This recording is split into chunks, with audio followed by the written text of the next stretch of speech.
Good morning. Andito po tayo sa isang property sa Magsaysay, Infanta, Quezon, along Marilaki Highway. Andito po tayo sa Marilaki Highway Road. Ito po yung view dito sa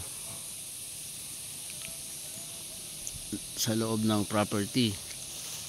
Natatanaw natin ang magandang ilog na yan. Yan ho yung tinatawag na Agus River. At ito naman po yung bundok ng General Nakar. Antabayanan nyo po yung paglilinis namin sa lupang ito. Kami po ngayon ay kumuha ng mga makakatulong para ipakita at malinisan ang 3.7 hectares na for sale. Ito ay free patent title at ready for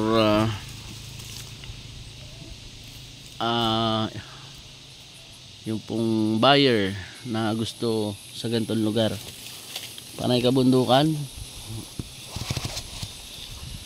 Ito muna tayo habang hinihintay natin yung mga gagawa po at maglilinis. Gamit tayo ng duyan kasama ang ating mga dogs. Relax, dyan lang muna. Ano tayo nagkabit ng duyan.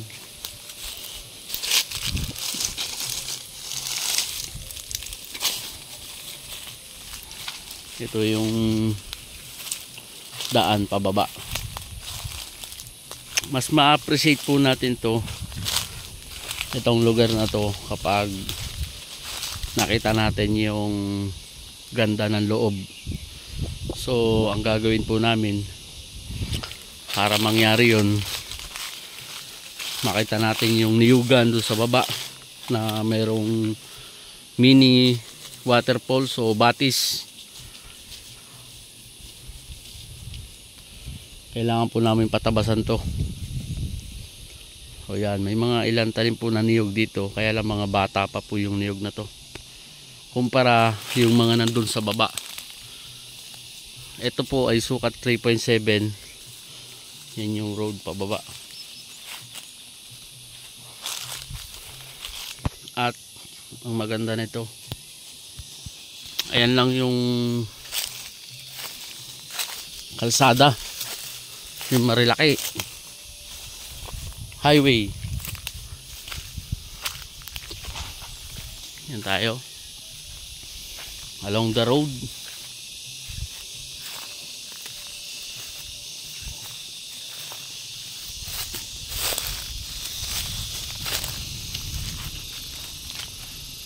Ayan, may mga ilang puno ng niyog dito.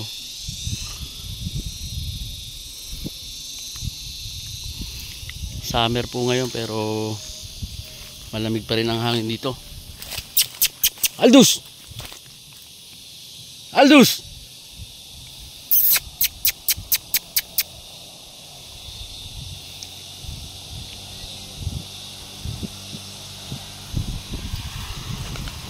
Yun, mahangin.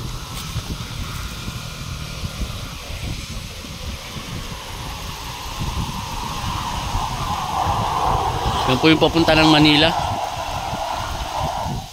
Yan.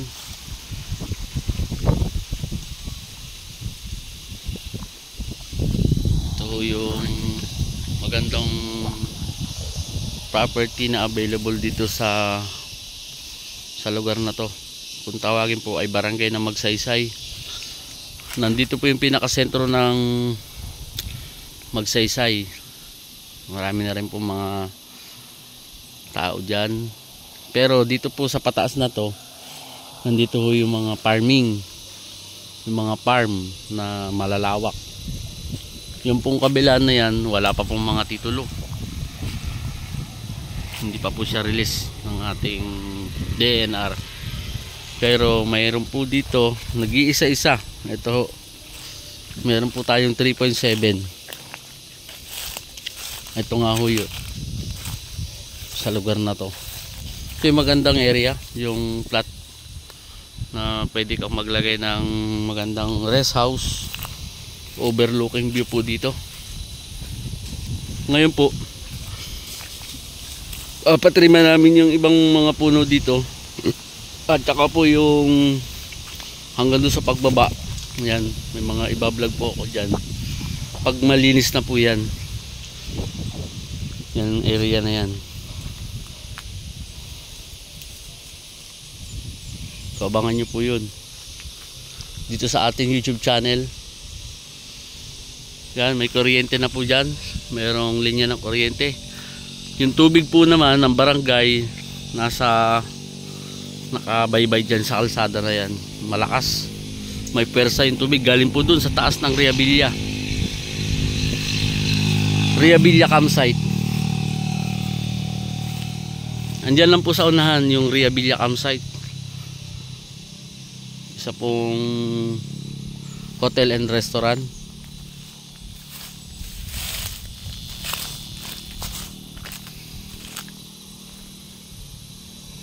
Yun. So dito naman po may sariling source ng tubig, kaya po yun yung gusto naming ipakita pag nalinisan yan. Palilinisan po natin sa 5 tao. Kasama pa po dyan yung pababa na to, medyo creek dito ho talaga. Ang itsura ng lupa pabundok, so lamang po yung slope, pero mas mabilis pong lagyan ng design o mas magandang pagandahin yung ganitong hilly land dahil hindi na magtatambak. Ririkrapan mo na lang yung ilang bahagi.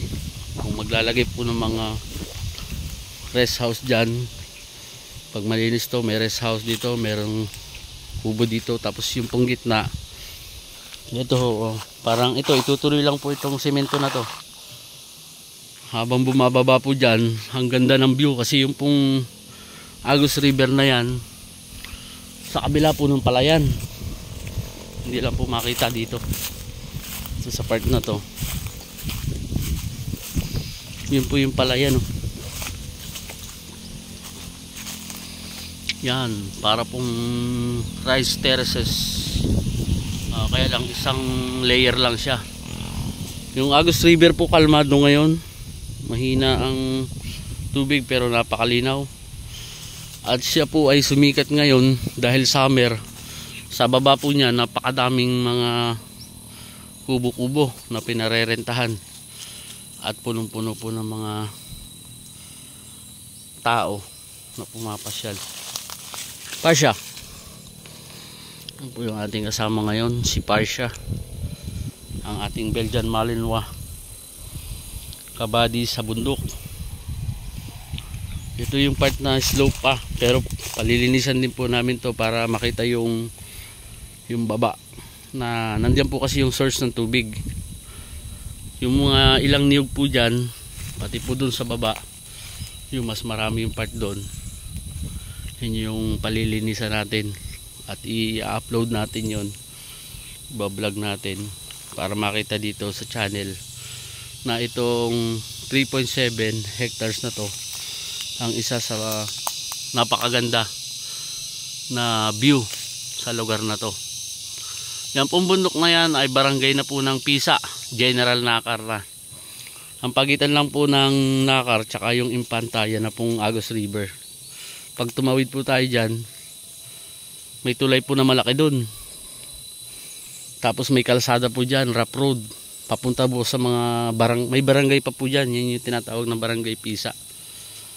So nakakapasok naman po yung 4 wheels dyan. Marami pong mga palayan, niyugan. Kaya lang ano ho yun, rough road.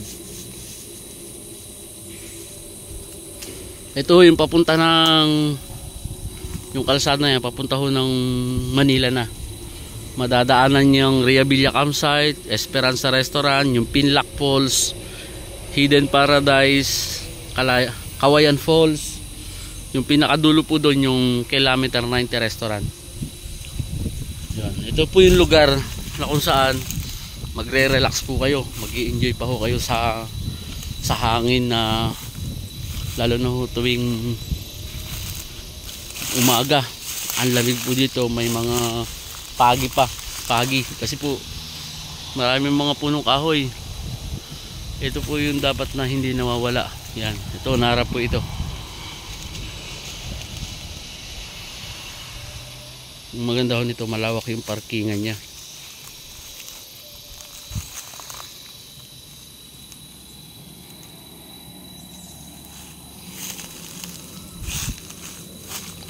Yun lang po muna. Papakita ko po pag malinis na yan.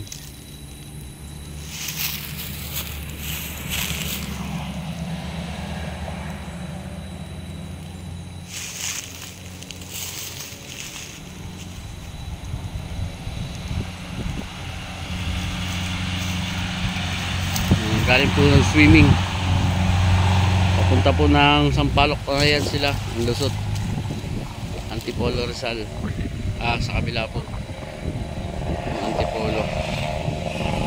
Sampaloc Tanay po ang labas ng kalsada na yan hanggang sa Poggio.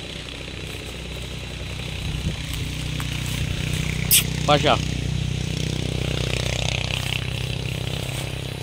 Thank you po.